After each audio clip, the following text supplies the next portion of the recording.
The beautiful Jade Dragon Snow Mountain dominates the landscape around Lijiang. At 5,500 meters above sea level, its peak has never been climbed. On the fourth day of the outdoor quest, its upper slopes and rarefied air would provide a fitting final challenge to the elite athletes gathering at the foot of the mountain for the start at the beautiful whitewater area.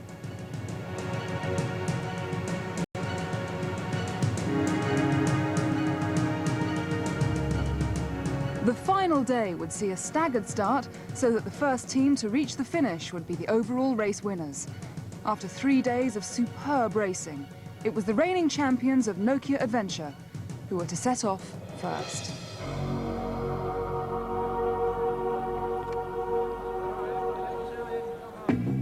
Three days earlier, on a crisp autumn morning in Lijiang's old town centre, it was the Finns who led the 23 teams off on their epic odyssey towards the mountain finale.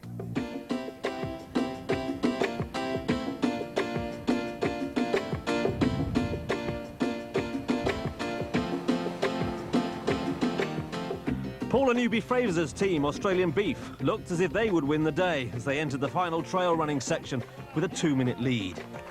But the long day had taken its toll, and as they slowed on the gruelling ascent, Team Beaver Creek and Team Nokia Adventure passed the leaders. After more than 10 hours of racing, the two teams made an incredible sprint for the finish. It was the Americans of Beaver Creek who came home first, just 2 seconds ahead of the Finns.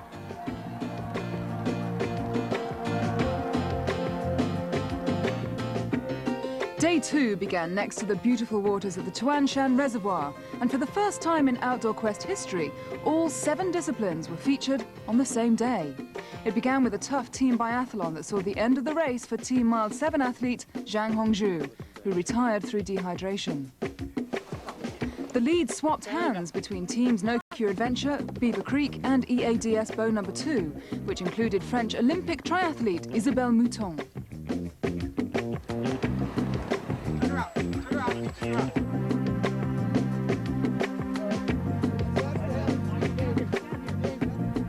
There was another exciting duel between Team Nokia Adventure and Team Beaver Creek on the 12-kilometer run back to Lijiang. It was the Finns who proved to be the stronger as they enjoyed the finale through the packed streets of the old town.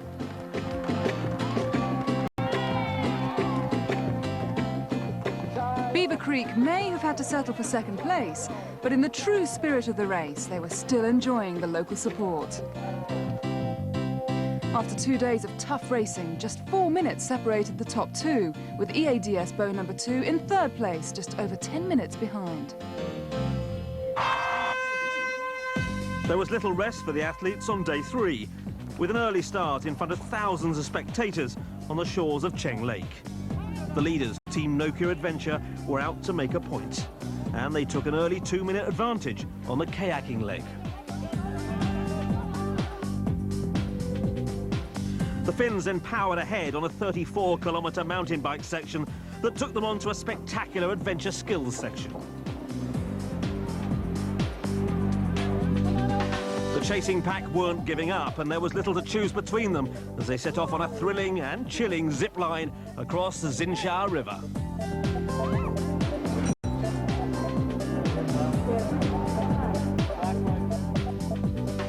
Then came the toughest single section of the race so far. 60 kilometres of mountain biking, much of it on a steep uphill. With the Finns powering ahead, the final section was unlikely to see them give up their lead. The masters of off-road inline skating finished 8 minutes ahead of their closest rivals, Team Beaver Creek.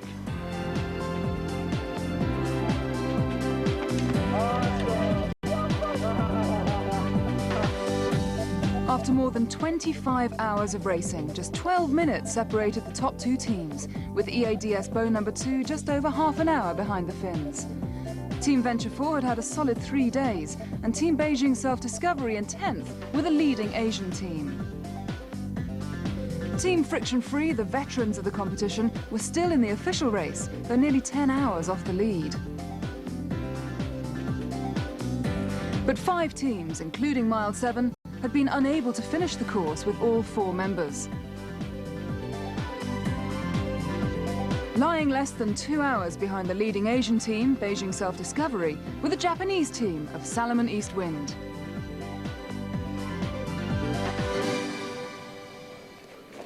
At the end of the third day of racing, many of the teams were fighting to overcome fatigue. The outdoor quest had been harder than ever before, and the next morning promised to test the athletes even further. But before resting, there was the important job of checking equipment that had been as rigorously challenged as the teams themselves on some of the toughest terrain in the world. The Japanese of Team Salomon East Wind had made steady progress throughout the race, a testament to their physical and technical preparation. With any mechanical breakdown likely to cost precious minutes, nothing is left to chance. Brakes, gears, tyres and every nut and bolt have to be checked. Everyone needs to know where they can find things the night before, so that on the day of the race, you can concentrate on the competition. We make sure we have a meeting every night to ensure that everyone knows where every single piece of equipment is. Japan has a proud tradition in endurance sports, boasting many world-class marathon runners. But this team has found the first 3 days as challenging as anything they've experienced before. The first 3 days were hard. In both the kayak and the team biathlon, we probably didn't train enough beforehand. And when we were in the thick of the action, we found it pretty difficult.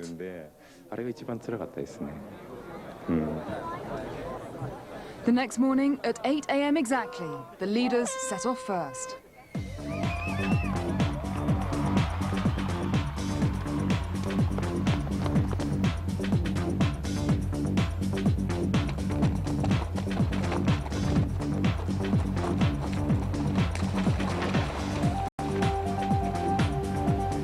The Finnish quartet had 12 minutes in hand on their nearest rivals, but with a high-altitude climb to come, there was no way they could take it easy on the first part of the course.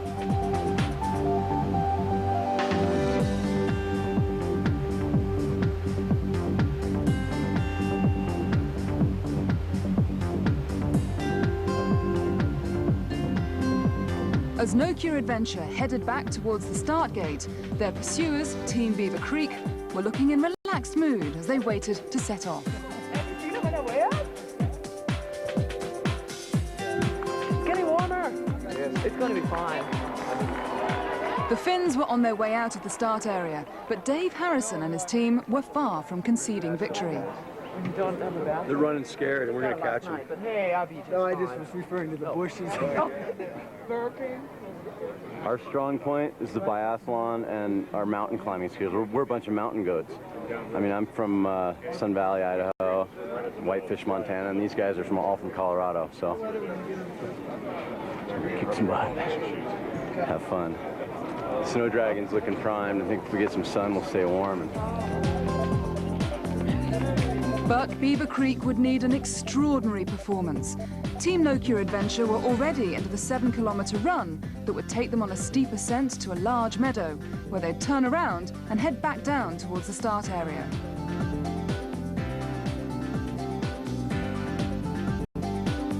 A short run up the riverbed would end with an adventure skills section as the teams scramble up a cargo net onto a bridge, where their mountain bikes will be waiting for the 11 kilometres of Team Biathlon on paved roads up to the lower cable car station of Jade Dragon's Snow Mountain. From there, they'd have a steep 2-kilometre climb up the mountain before retracing their steps and running back along the biathlon route for a chilly final wade through the mountain waters to the start and finish line. Starting areas, Team Beaver Creek. Team Beaver Creek were now showing some last-minute nerves. Very clearly marked. Is there anything else new for today? No, nothing. Okay.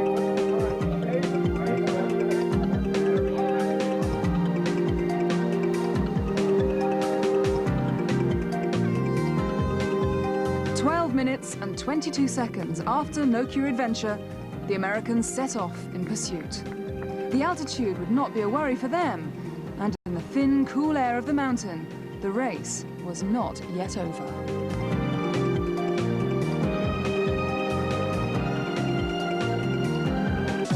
Yeah. Are you going to up there? Thoughts of the demanding day ahead and being properly prepared for the weather conditions were at the forefront of all the athletes' minds.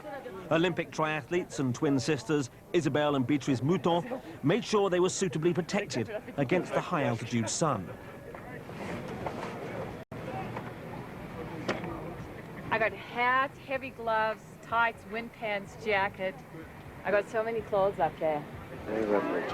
The chill of the Lijiang morning was an unusual experience for a team from San Diego. Team Venture 4 were lying in 6th place. Pretty chilly this morning. The mountain doesn't look too inviting right now.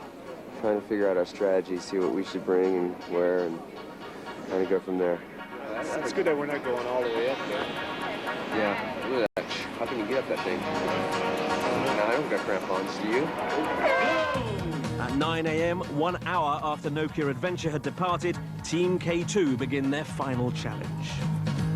The rest of the field then set off at 1-minute intervals, with Paula Newby-Fraser treading cautiously into the freezing water.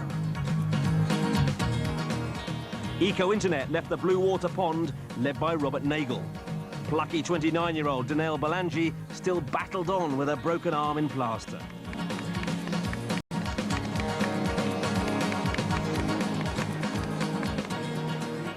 Team Venture 4 made their start to day 4 behind Eco-Internet.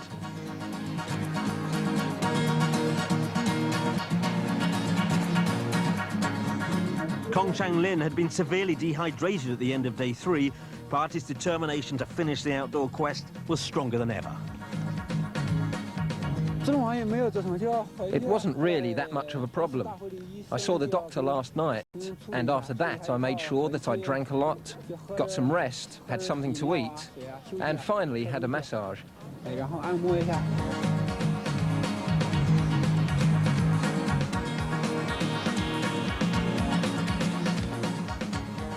The teams negotiated the glacial melt stream and looped around a flag before heading back to the Blue Pond.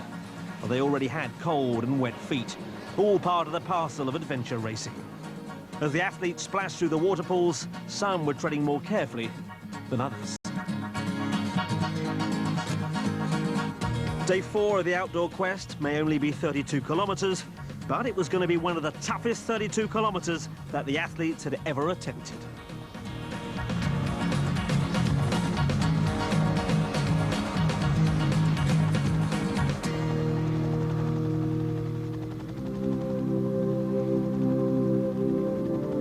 Over Yunnan province, the early morning mist had disappeared as the warm sun made a welcome appearance.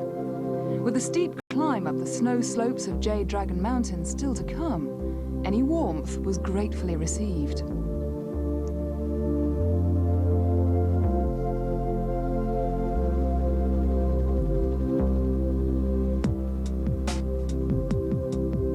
Team Nokia Adventure, who had left the start at 8 a.m. and had a 12-minute advantage over their nearest rivals, had followed the trail run up and under a chairlift to the top of the station. The trail then joined a wooden walkway to the cultural yak meadow. Leg 1 may only have been 7 kilometers, but it was technical on and off trail running, with some steep ascents and descents.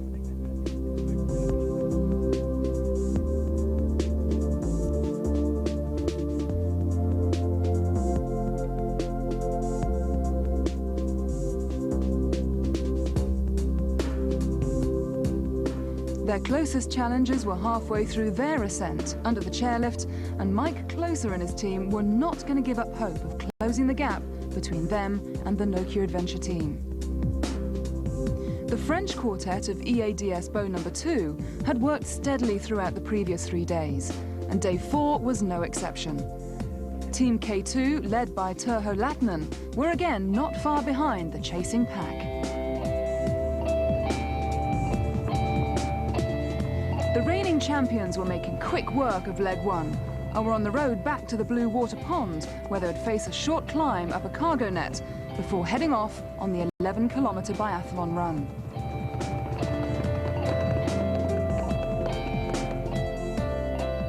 As the chasing teams reached the top of the chairlift climb and approached the meadow, Team Beaver Creek were leading the pack.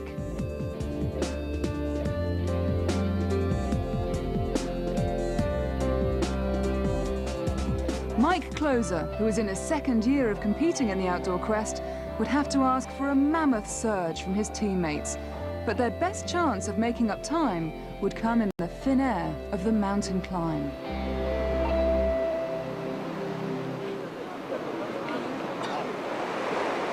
"57 minutes and 33 seconds after Nokia Adventure had raced off in search of their second consecutive title, the Finns arrived back at the Whitewater Bridge.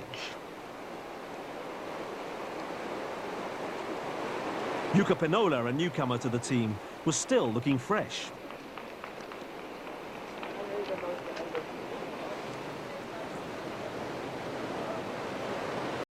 His next challenge, though, was a climb up a cargo net on the side of the Whitewater Bridge. Okay. Kulkaa ylös vaan. While his teammates scrambled up the rope lattice, Petri Forsman kept the net tense to make the ascent easier. Narusta kiinni. Sitä. Just niin, hyvä. Hienoa.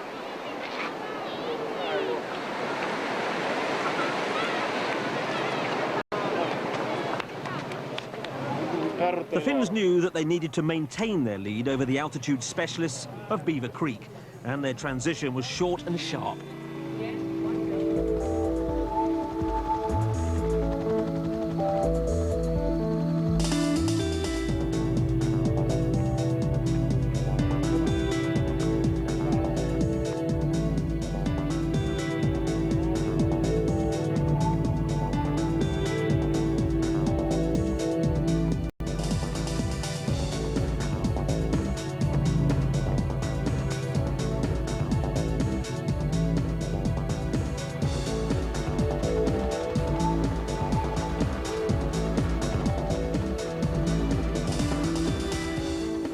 Back at the meadow and still negotiating leg one were teams who had departed over an hour after Nokia Adventure, which included the leading Asian team, Beijing Self-Discovery.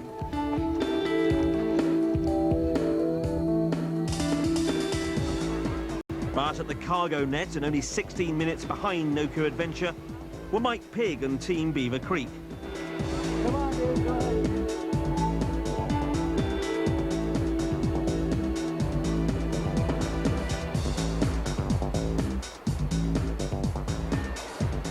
Danelle Ballangy of Team Eco Internet was finding the rope climb difficult.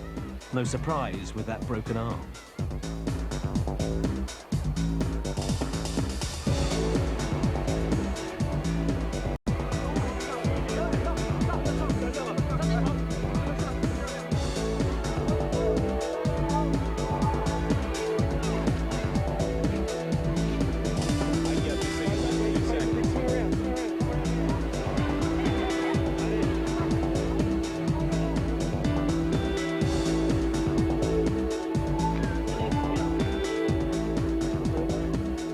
The Japanese entry of Team Salomon East Wind were in a comfortable 11th position as they finished the adventure skills and started the team biathlon. The biathlon course was a continuous 11-kilometre road ride. The paved route was a gradual uphill trek, concluding at the base of the Snow Mountain cable car station. Team Beaver Creek, the winners of day one, continued the chase on Nokia Adventure. The rest of the pursuing pack were not far behind.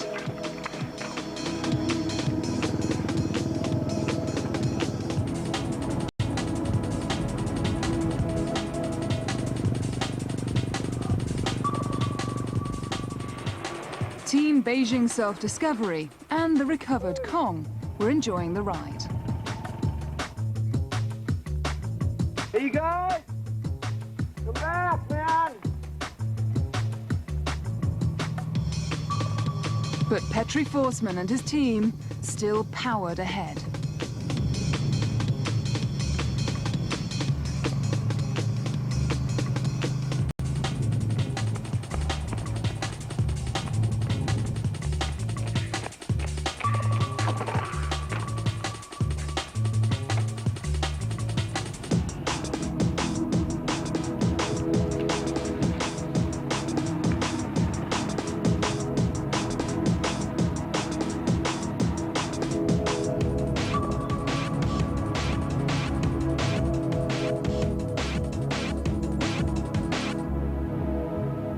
As the athletes neared the base of the cable car station of Jade Dragon Snow Mountain, Beaver Creek had done nothing to close the gap.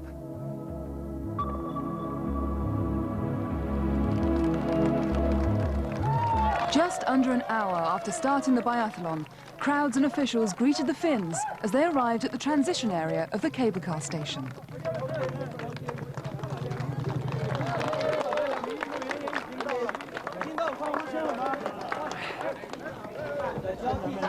As it had been for the majority of the 4 days, Nokia Adventure's speed and precision at the transition area was a contributing factor to their success.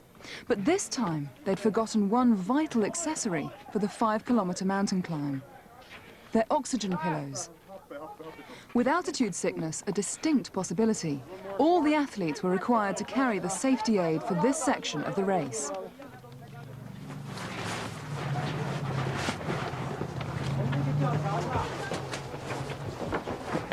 The outdoor quest was pushing teams to new heights and to limits that many would have never experienced before.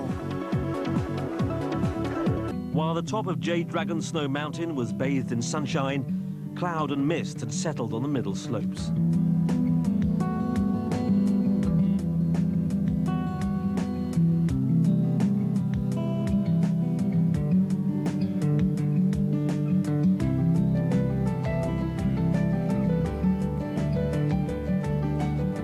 In the valley below, many teams were still negotiating the team biathlon course.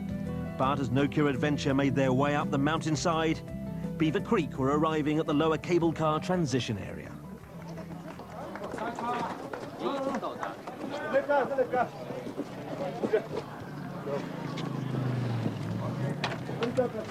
The Americans had been hoping to make up some time on the Finns before starting their ascent, but they were now more than 22 minutes behind.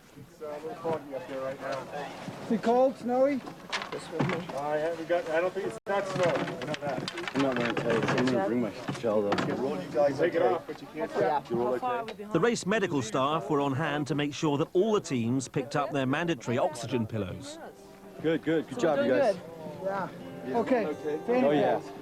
Where's the oxygen? What do we do with it? The pillows may have looked cumbersome, but at more than 4,000 meters above sea level, they could prove crucial in preventing altitude sickness.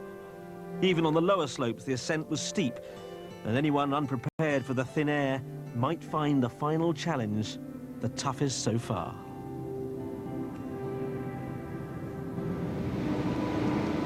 Many of the teams, especially those not living in the mountains, had trained specifically to compete at altitude. Team Shanghai had one of the world's greatest adventure racers, John Howard, as their coach, and he'd made sure that his athletes were fully aware of the effects of competing in thin air. At their training camp in Dali, they'd spent several nights sleeping at altitude and coming to terms with the physiological changes associated with mountain life. I think the biggest effect that altitude will have is increasing your heart rate as you climb higher, and the people coming from sea level will have a big problem acclimatizing because they've only got 2 or 3 days before the race start, and the altitude is really going to put their heart rates up, and they're going to be tired even at the start of the race. Yeah, if you can start looking at your... It's going up already, and you're sitting down. Okay. Yeah, 82. 82. 86. We'll see what it is at the top. You'll notice even sleeping, your heart rate will be 20 beats higher as soon as you arrive at Lijiang. If you know that you're at altitude and you're feeling tired, you know it's not because of your fitness. I've known people that go to altitude and think they're actually ill. They're getting a cold or the flu or something, and no, it's just the altitude affecting them. As Team Nokia Adventure approached the first warming hut on the climb, the technical and medical staff had already taken extensive precautions to cope with any altitude-related illness. The first priority is to get any sick athletes down to a greater atmospheric pressure. And a hyperbaric chamber is the quickest way of achieving this.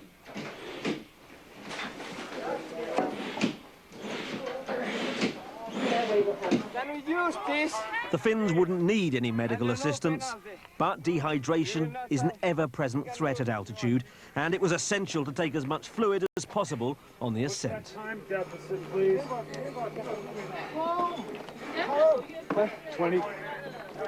20 minutes. The next team, you have a 20-minute lead.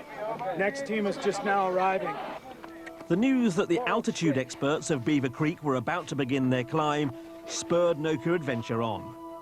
With a staggered start, most of the chasing pack was still out on the biathlon course as the leaders began their final push up the snowy couloir to the turnaround point.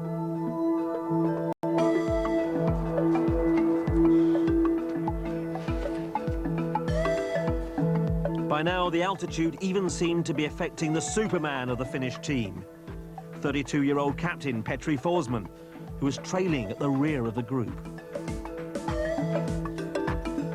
The oxygen pillows were proving to be vital as Nokia Adventure made one final push for the summit. It now seemed that only an accident could stop the Finns retaining their crown.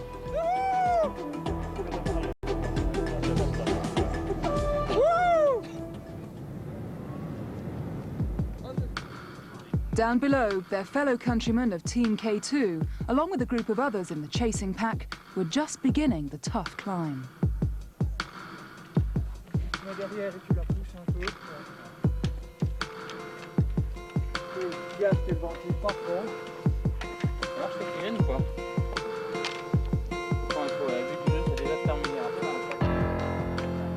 As Beaver Creek marched relentlessly on, they were reducing Nokia Adventure's lead.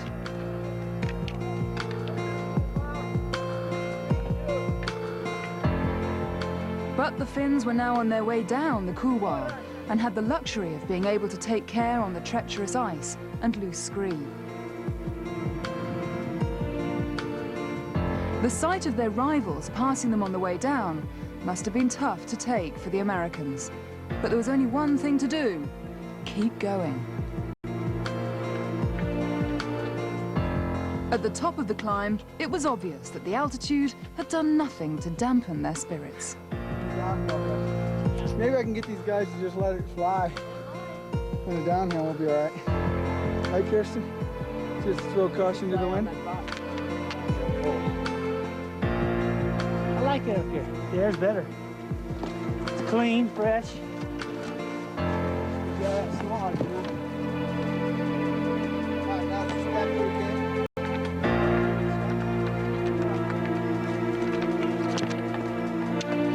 All right, you guys, let's do it. While Captain Mike Closer threw caution to the wind, the rest of his team were showing more restraint on the tricky descent.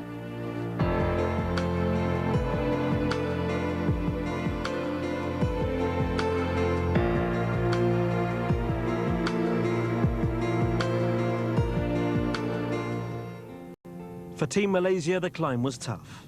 The damp, thin air and cool conditions were far removed from their usual environment at their home training camp.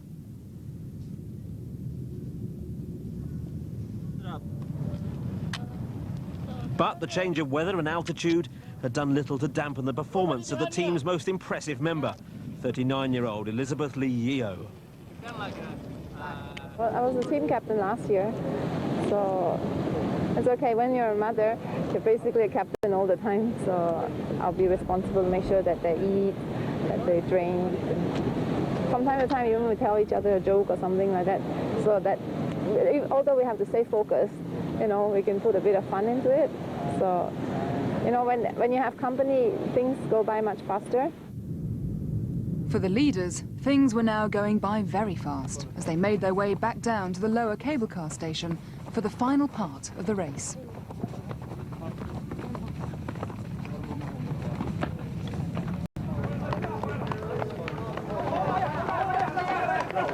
Stay on the course.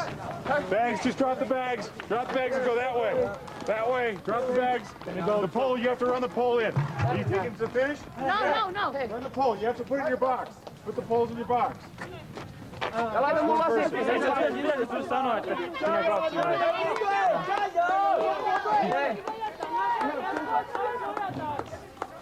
Okay. Hold on. Okay, one, go on. The Finns now had just 11 kilometers of running to negotiate before the finish line. But for the vast majority of the teams, the slippery couloir was still the immediate challenge.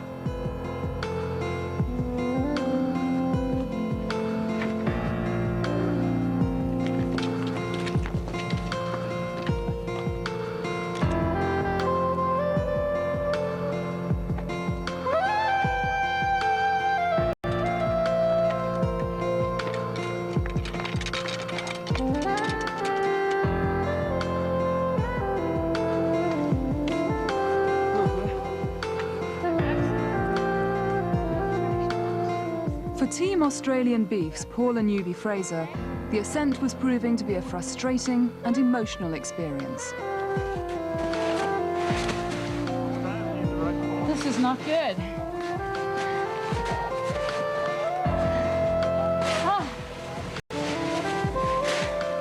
Okay, maybe get a full.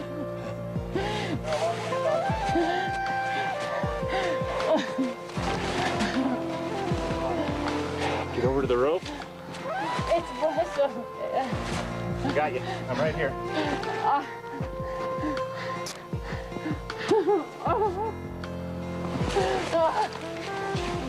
Here, have a seat. It's okay.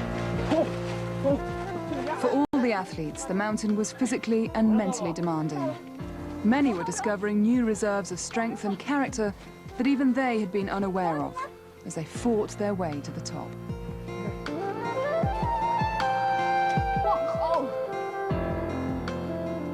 For Newby-Fraser, another battle had been won in her glittering athletic career. She and her team had reached the summit. For Team No Cure Adventure, their epic 4-day journey was coming to an end as they neared the finish line.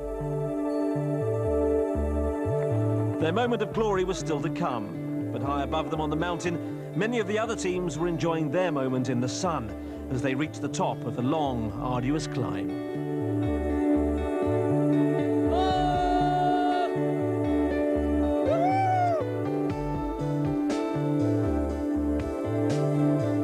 A couple more weeks, and we'd be right up there with the leaders. Let's go.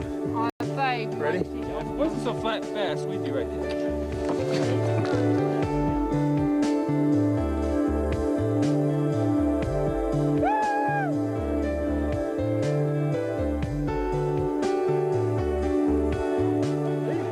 For Paula Newby-Fraser, the descent was a little less taxing than the way up, and there was even time for a little seat-of-the-pants skiing.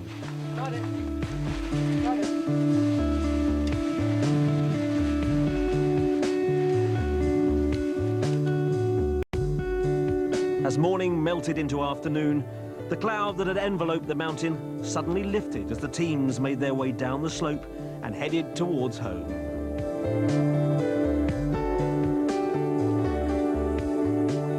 Team Beijing's Self-Discovery had so far had an astonishing race and were on their way to 5th best time of the day.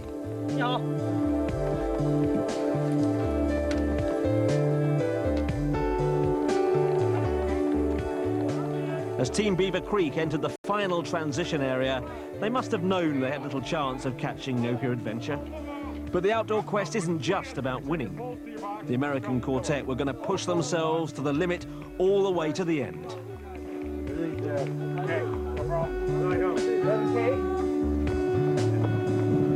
11K to go after 400. Okay, got a smile on my face now. All downhill. Don't get any better.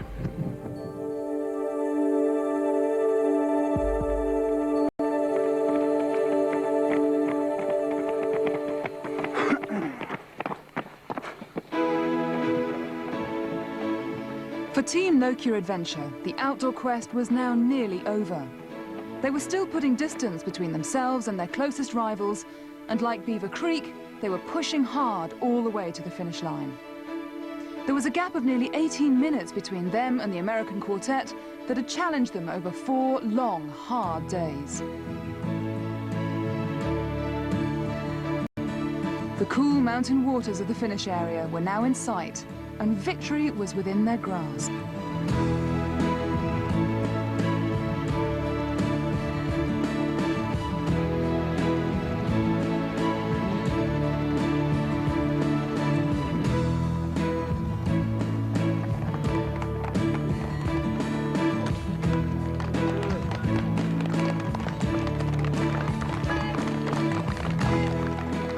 Before the race, Petri Forsman had said that his team's strength lay in the fact that they weren't great at any one discipline, but good at almost everything. But along with Mika Hirvonen, Jukka Panola and Elina Mäki-Rautiala, he had proved otherwise. The Finns were great at everything.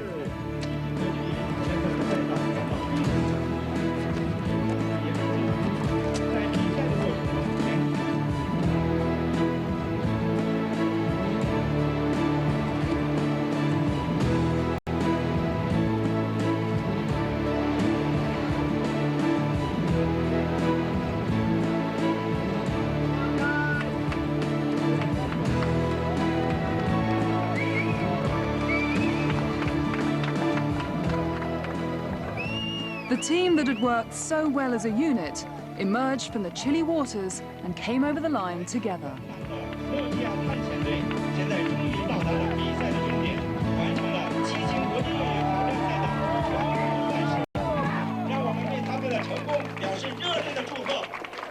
Congratulations, Team Nokia Adventure. You are the champion of the Marvel 7 Outdoor Quest 2000.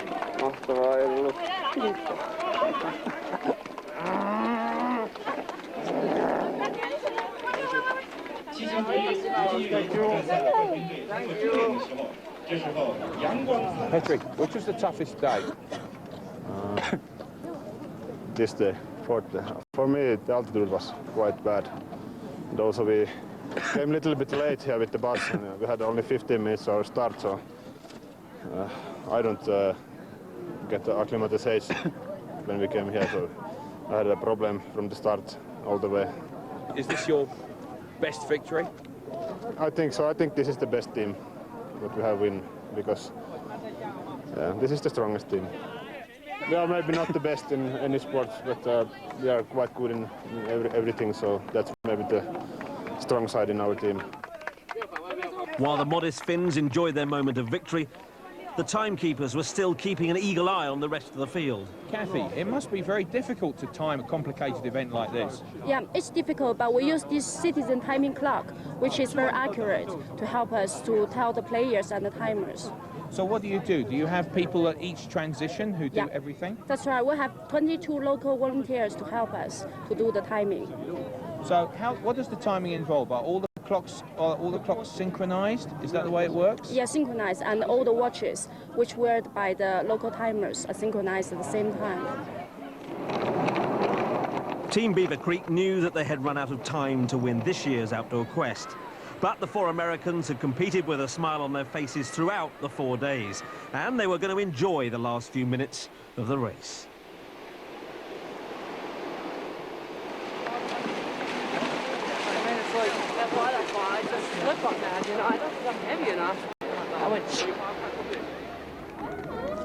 The Finns had secured top podium place, but second for Beaver Creek was an impressive performance. Congratulations! Thank you. It's been wonderful. I appreciate it. All the help. Thanks for helping me, guys. Yeah, thanks for helping me. We were very consistent. You know, today it was like, in the end, when we weren't gaining anything, it was just, okay, conserve, why trash our bodies too much, and we knew we had a good gap on third, so.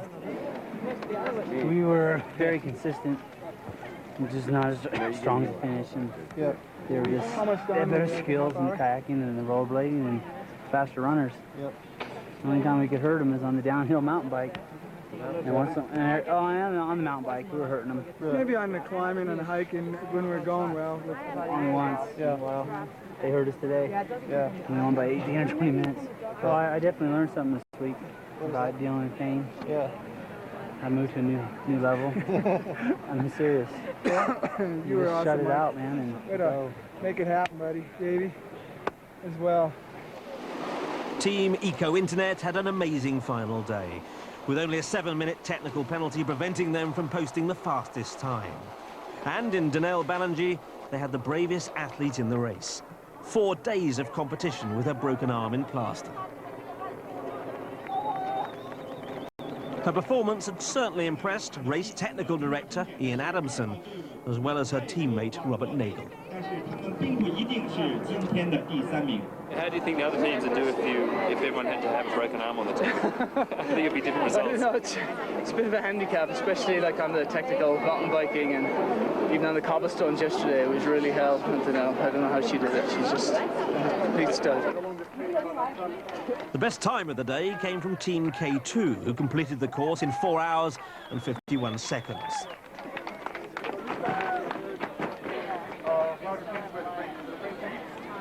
Today was the best of the 4 days for us, so we were able to keep a little bit better speed than earlier. But it was really hard on the mountain. It was a big help to have the oxygen pillows with us, but climbing like that, it's difficult in any altitude.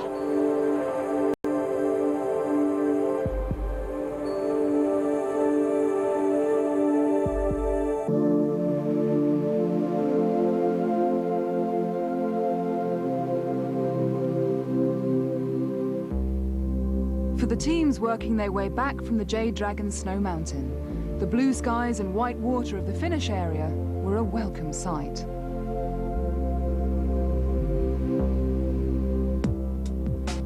Team EADS Bow No. 2 had found the day a tough challenge, but they'd still had time for a little bit of fun with the judges on the final weight. The French were unaware, however, that they were in danger of being overtaken in the overall standings by Team Eco Internet, who'd already finished the race. You know how close this is in race time? These guys have to be 39 minutes and 1 second behind, and right now they've only got about 2 minutes to get across the line, and they're going to just make it, just. I don't think they realise how close it is.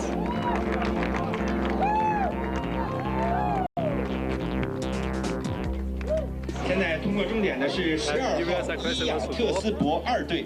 You guys made it by less than Just 2 minutes. finishing the overall race Yeah. is Team Like 2 minutes. EADS number 2 Yes.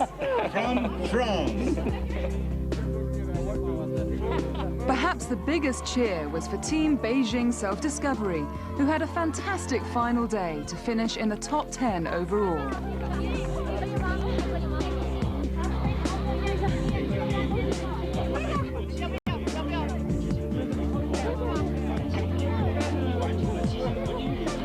But the local heroes were by no means the only heroes.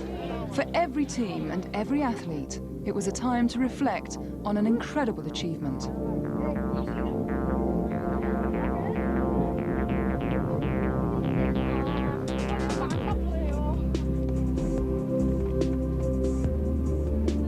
Ladies and gentlemen, the awarding ceremony for the last 7 out of West Zhongguo Lijiang China Lijiang 2000.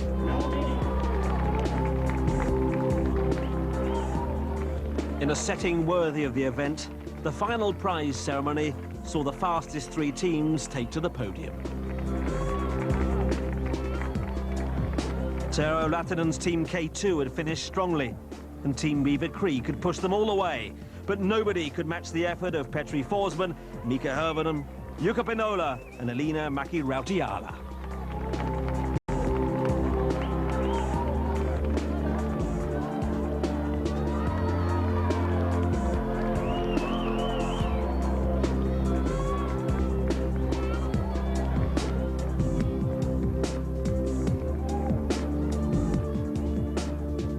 Team K2 had been the fastest of the day, followed by Eco Internet. But Nokia Adventure had made it a top 3 finish every day. A technical time penalty had seen EADS Bow No. 2 slip to 5th. Team Beijing Self-Discovery were the highest placed Asian team in 10th. while the veterans of Team Friction Free hung on to claim the final place in the official listing. 6 teams, including Mild 7, were unable to complete the course, though many athletes carried on in threes or in pairs to enjoy the challenge. There were also excellent performances from Salomon East Wind and Team Malaysia. For the veterans of Team Friction Free, who'd come from different parts of the world, the finish was a moment to be savoured.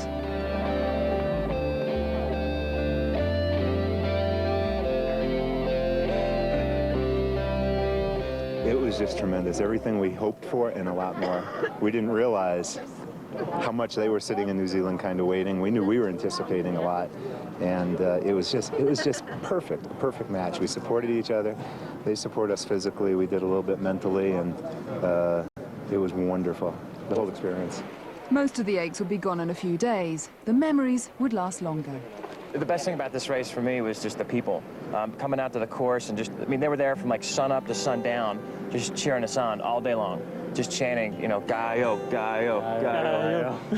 It was almost too much, but it was really, really touching. It really almost brought tears to my eyes. Just when you're really tired and you're pulling into town, and you know, you got everybody cheering for you. It was really, really special. I'd love to be back next year. I would love to be back next year. Yeah. For the next 12 months, everyone would have to live on the memories of their visit to Lijiang. The athletes had been told they were going to a very special place, and they'd not been disappointed.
But it wasn't just the scenery that had made Lijiang special. The people, the incredible determination of the athletes, and the challenge itself all make up the elements that contribute to the unique nature of the outdoor quest. I couldn't believe China is so a nice country.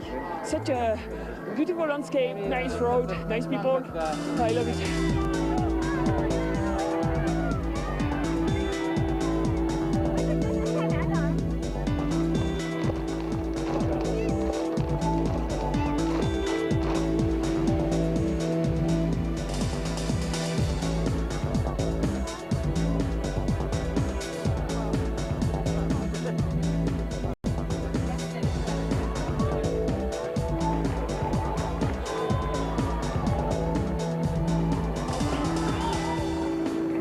Here in Lijiang. The people, the faces, the Chinese along the side of the road, that's just been incredible. It's good. Very good. This is fun.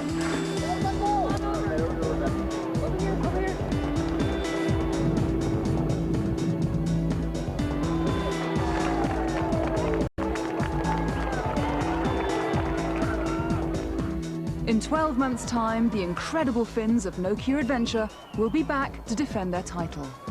We hope you'll be able to join us again for the excitement, drama, and action of the world's most challenging adventure race.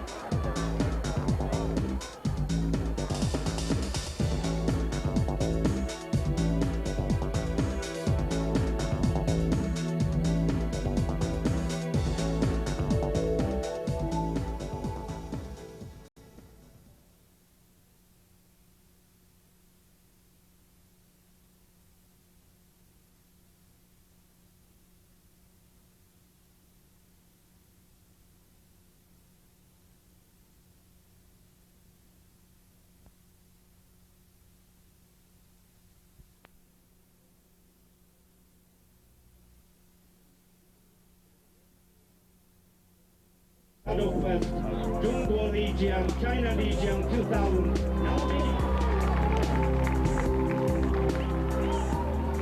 In a setting worthy of the event, the final prize ceremony saw the fastest 3 teams take to the podium. Tero Latinen's Team K2 had finished strongly, and Team Beaver Creek could push them all away, but nobody could match the effort of Petri Forsman, Mika Hervonen, Jukka Pinola and Elina Mäki-Rautiala.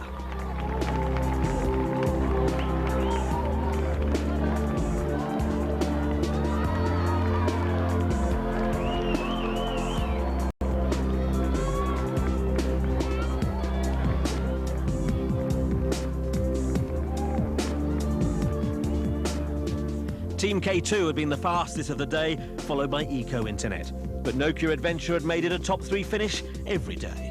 The technical time penalty had seen EADS Bow number 2 slip to 5th. Team Beijing Self-Discovery were the highest placed Asian team in 10th. While the veterans of Team Friction Free hung on to claim the final place in the official listing.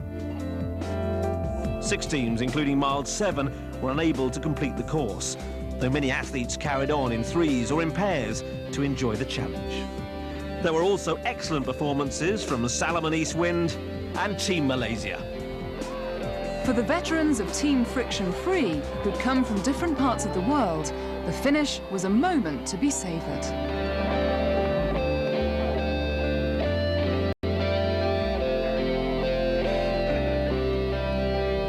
It was just tremendous. Everything we hoped for and a lot more.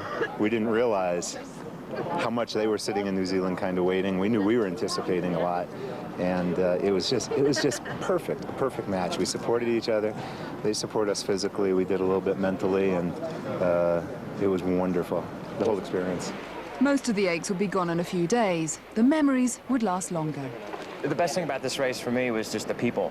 Coming out to the course and they were there from like sun up to sundown, just cheering us on all day long. Just chanting, Gaio, Gaio, Gaio. It was almost too much, but it was really, really touching. It really almost brought tears to my eyes. Just when you're really tired and you're pulling into town and, you got everybody cheering for you. It was really, really special. I'd love to be back next year. I would love to be back next year. Yeah. For the next 12 months, everyone would have to live on the memories of their visit to Lijiang. The athletes had been told they were going to a very special place, and they'd not been disappointed.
But it wasn't just the scenery that had made Lijiang special.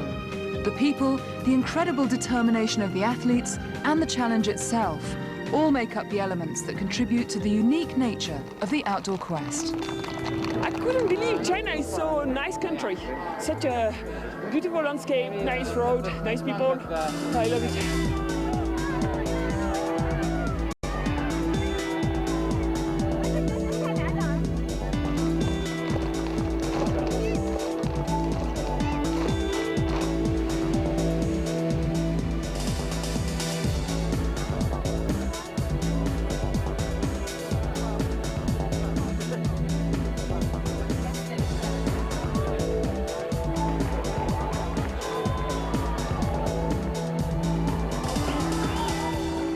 Pretty hot here in Lijiang. The people, the faces, the Chinese along the side of the road. That's just been incredible. It's good. Very good. This is fun.